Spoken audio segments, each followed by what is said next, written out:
Greetings YouTube! This is Toy Customizer Wakeangel2K1.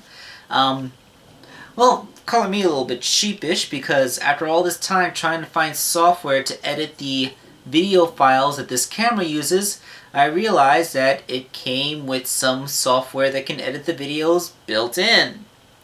Of course, it's somewhat limited software. It's not ideal.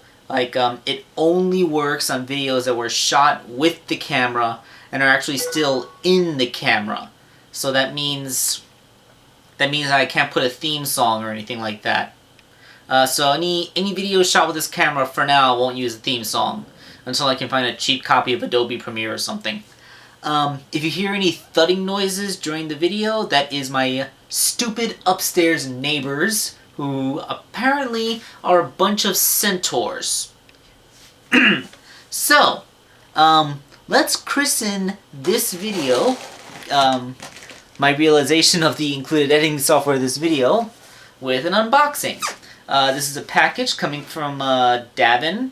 I don't know if he has an online persona name because I only contacted him through email. So we open the box up, and I get a little post-it note with his email address so I can contact him. And things! Notably, Kiki the monkey! 2 of them! They don't have their tails. Davin told me that the tails are in a box in his apartment somewhere, and that he would send them to me as soon as he found them. In the meantime, I think I'll come up with something. Okay, we're not done yet. There is a sandwich baggie in here, and it contains a bomb. Yeah, it's one of the Kiki the monkey bomb props. Although, I wonder how is that Kiki's bomb prop, because there's no way for him to hold it. I mean, I expected a peg and hole somewhere. Or at least, like, the hand would... He won't hold it. And, one more thing,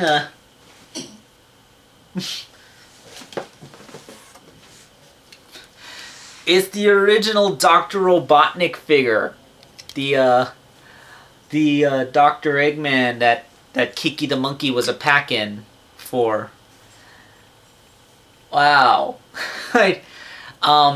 I never thought that I would ever have this guy. Okay,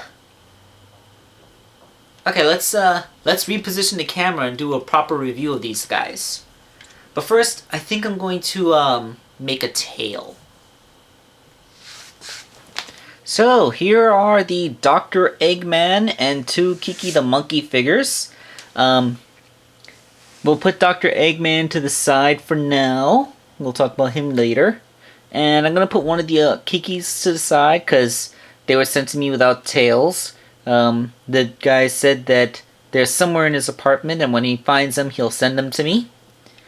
But, here's a basic Kiki the monkey figure with his little bomb accessory.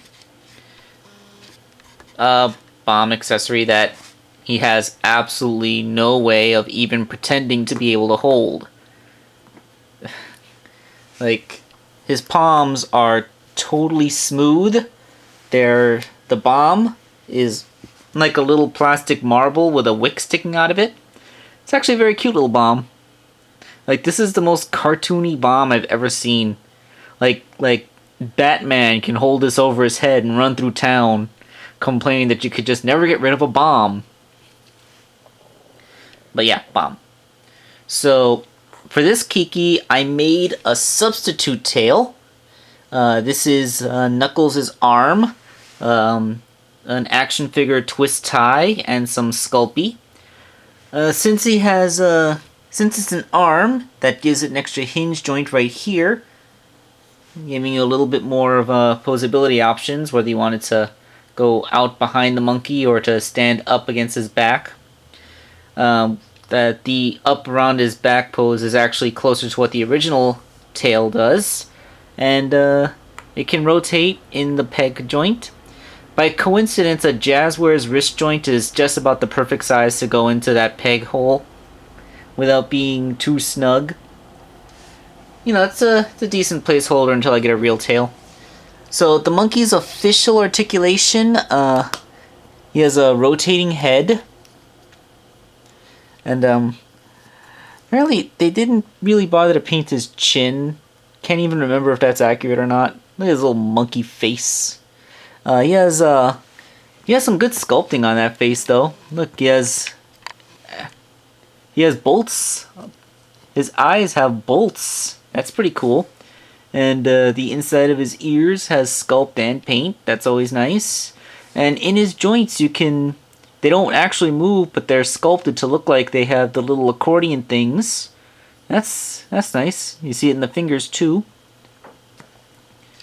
Okay, so below the neck, the monkey has basic articulation. He has swivel arms and swivel hips, although the way that the swivel goes, the legs can't really do anything meaningful. Like, why'd they even put that there?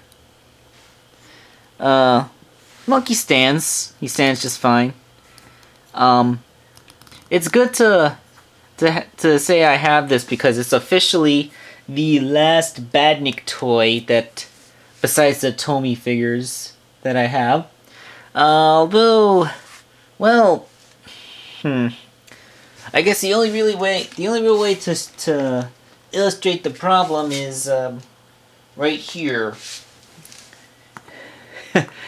Kiki the monkey is taller than Sonic. Yeah, this is very firmly a 6-inch scale toy, not a 3-inch scaled one. Unlike Missile Wrist and the RBX D05 Megabot, which could look good next to the Jazzwares 3-inch line, this one is very strictly a 6-inch line. Unless Robotnik ever built a giant Kiki, although I don't really remember any giant Kikis in any of the games. For another comparison, this is Spinner. I chose Spinner out of all the Jazzwares Badniks because they're from the same game. They're both from Sonic Adventure. So yeah, bigger. He actually... Fortunately, I do have some figures from this that came out around the same time as this Kiki figure, such as my Knuckles. Yes.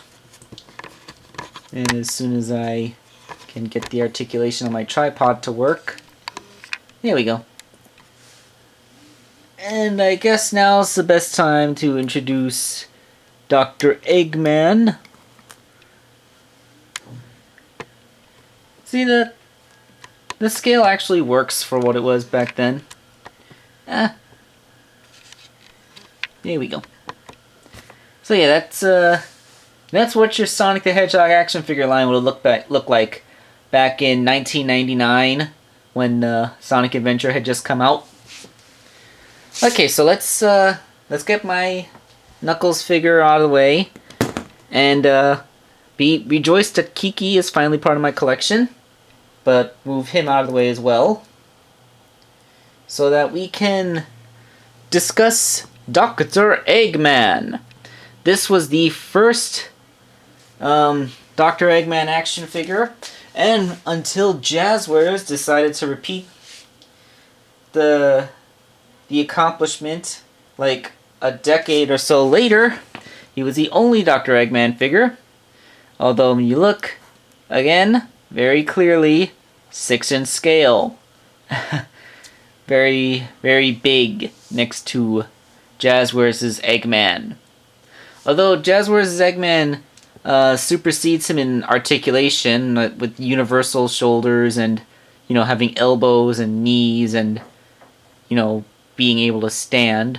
You know, let's talk about this. First of all, the sculpt and paint job on this guy, not bad. Really, he looks like Dr. Eggman, and he's painted pretty well. There's no obvious flubs anywhere, and he looks really good. That's a great paint job, good sculpt work. Look at his little vulture nose.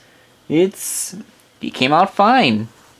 There's a little thing with his eyes where, I don't know, that just kind of looks nightmarish, but hey, I think there's a fingerprint on there. That might be from one of the staff that was actually working on this figure in the factory. The figure, like my Knuckles and Tails figures from this time, and all the Sonic figures were, he's made out of, hear that click? He's made out of very hard plastic, hence the screw holes in the back. So, this is the kind of figure where if you dropped him on the floor, he'd shatter before he'd bounce. Except for the mustache. Probably because the mustache is so thin here, they made it a little bit softer, more pliant, so that it would, in storage, it would bend before it would break, which is a good thing. So, how does he move? He has shoulders. They go up like that. They have a 360 range. They can go all the way around. He has wrists, and you can, in his hands, you can actually rest Kiki the monkey's bomb. Yeah, that works a little bit. Yeah. His balance is kind of precarious though, and the weight of the bomb makes him really want to fall forward though. But he can pull it off if your display is stable enough. Both wrists move, by the way. Then there's his legs. I got no idea why they did this. I mean, look, one leg is completely pointing out to his side 90 degrees, and the other one is sculpted in a mid-step. So, yeah, getting both feet flat is impossible, which is why he's a little bit wobbly even when he's stable. I don't know what they were thinking. I mean, what's he doing? Is he dancing? I am the Eggman. That's what I am the Eggman. I got the master plan. I am the Eggman. Yeah, like, that's weird. That's weird. Hold on, let me check something.